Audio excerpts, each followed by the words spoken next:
জয় রাম, জয় গুরু, জয় সত্যনারায়ণ। নমস্কার। গল্প কথায়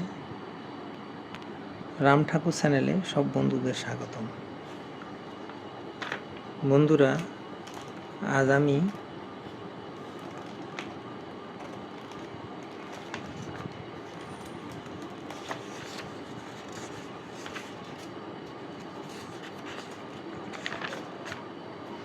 হিদারাম ব্যানার্জি লেনে স্বর্গীয় মতিলাল বন্দ্যোপাধ্যায়ের বাড়িতে ঠাকুর মহাশয় থাকাকালীন সময়ে কী ঘটেছিল সে সম্পর্কে এর আগে আমি আপনাদেরকে 3টি পর্ব শুনিয়েছিলাম। আজ আমি 4র্থ পর্ব আপনাদেরকে শোনাচ্ছি।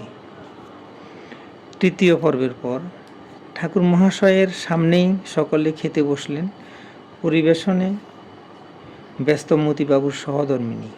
ঠাকুর মহাশয়ের মুখ থেকে মাঝে মাঝেই নির্গত হচ্ছে, মা মা, আরও দেন, সাধু সাধু পদে পদে। প্রত্যেকেই খেলেন আকণ্ঠ পরিতৃপ্তি সহকারে। অপূর্ব রন্ধনকর্মের জন্য 5 জনেই পঞ্চমুখে প্রশংসা করলেন মতিবাবুর সহধর্মিণীকে। ঠিকই কাজের লোকও এসে গিয়েছিল। আজ তারও এখানে খাওয়ার নিমন্ত্রণ ছিল। ঠাকুর মহাশয়ের ঘরের 5 জনের পাত তুলে নিয়ে মেজে পরিষ্কার করে দিল সে, 2খানা মাদুরও বিছিয়ে দিল। নিমন্ত্রিতরা ও ঘরে গিয়ে ঠাকুর মহাশয়ের কাছে বসলেন। এতক্ষণে মতিবাবুর সহধর্মিণীর মনে পড়ল ঠাকুর মহাশয় মাংস ফেলে দেওয়ার কথা যে বলেছিলেন তা পালন করা হয়নি এখনো। মাংসের গামলা নামাতে গিয়ে তিনি অনুচ্চ স্বরে একটু চিৎকার করে উঠলেন, মাংসের গামলার পাশেই একটি বেড়াল মরে পড়ে আছে। মাংসের টুকরোটি তার মুখের পাশে পড়ে আছে। স্বাভাবিকভাবেই অনুমান করা সহজ যে ওই মাংসের টুকরো মুখে দিতেই বিড়ালটি বিষক্রিয়ায় মৃত হয়েছে। ভয়ে তার তালু পর্যন্ত শুকিয়ে গেল। এই মাংসের একটু তো ঠাকুর মহাশয় গ্রহণ করেছিলেন। ভয়ার্ত কণ্ঠে তিনি কাজের লোকটিকে বললেন ও ঘর থেকে মতিবাবুকে একটু ডেকে আনার জন্য। মতিবাবু দেখলেন, শুনলেন, বিকল তার হৃদয় বিবশ হলো তার সারা শরীর। আর দাঁড়াতে পারলেন না, বসে পড়লেন রান্নাঘরেই। কাঁদতে কাঁদতে স্ত্রীকে বললেন, তুমি যে আজ কি সর্বনাশ করলে তা তো তুমি বুঝছো না। মতিবাবুর সহধর্মিণীও কাঁদছেন অঝরে, আর মুখ দিয়ে বেরিয়ে আসছে, ঠাকুর ঠাকুর। কাজের লোকটি গামলার সব মাংস নিচে ফেলে দিয়ে এলো আর একটি ছোট ব্যাগে করে ফেলে দিয়ে এলো মৃত বিড়ালটিকে হিদারাম ব্যানার্জি লেনের এক ডাস্টবিনে। মতিবাবু চোখ মুছে ঠাকুর ঘরে গিয়ে বসলেন। ক্ষণে ক্ষণে তার দৃষ্টি নিবদ্ধ হচ্ছিল ঠাকুর মহাশয়ের মুখের উপর। কাজের লোক খাওয়া দাওয়া করল। মতিবাবুর সহধর্মিণীর আহারে আর রুচি ছিল না। তিনি বারবার ঠাকুর মহাশয়ের ঘরের কাছে যাচ্ছেন আর দূর থেকে দেখছেন শুষ্ক মুখে ঠাকুর মহাশয়কে।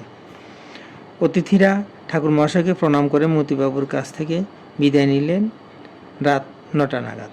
সদর দরজা পর্যন্ত তাদের সঙ্গে গেলেন মতিবাবু। ফিরে এসে দেখেন তার সহধর্মিণী আকুল হয়ে ঠাকুরের চরণ ধরে অজরে কাঁদছেন। আর ঠাকুর মহাশয় বলছেন, কাঁদছেন কেন? আমার কিছু হইব না, সামান্য কিছু কষ্ট হইতে পারে। বিমর্ষ মুখে মতিবাবু দাঁড়িয়ে রইলেন। ঠাকুর মহাশয় আবার মতিবাবুর স্ত্রীকে বললেন, সারাদিন তো কিছু মুখে দেন নাই, যান কিছু খান গিয়া। বন্ধুরা, 4র্থ পর্ব এখানে শেষ করলাম। এখন আমি শ্রী ঠাকুরের বেদবাণী থেকে একটি বাণী পাঠ করে আপনাদেরকে শোনাচ্ছি।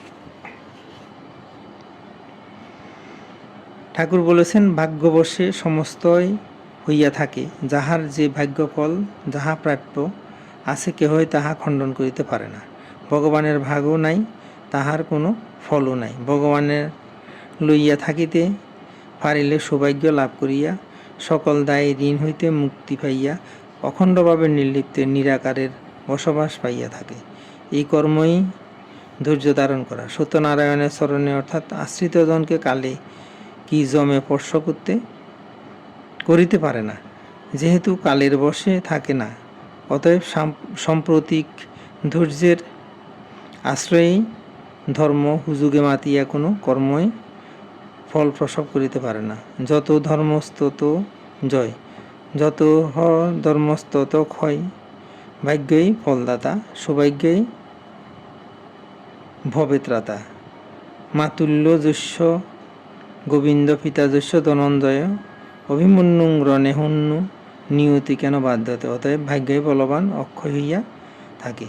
বন্ধুরা, আজ এ পর্যন্তই। আগামী দিন আবার শ্রী শ্রী ঠাকুর সম্পর্কে গল্প বাণী নিয়ে আপনাদের সাথে থাকব। বন্ধুরা, চ্যানেলটি যদি আপনাদের ভালো লেগে থাকে তাহলে সাবস্ক্রাইব করে চ্যানেলটির পাশে থাকবেন।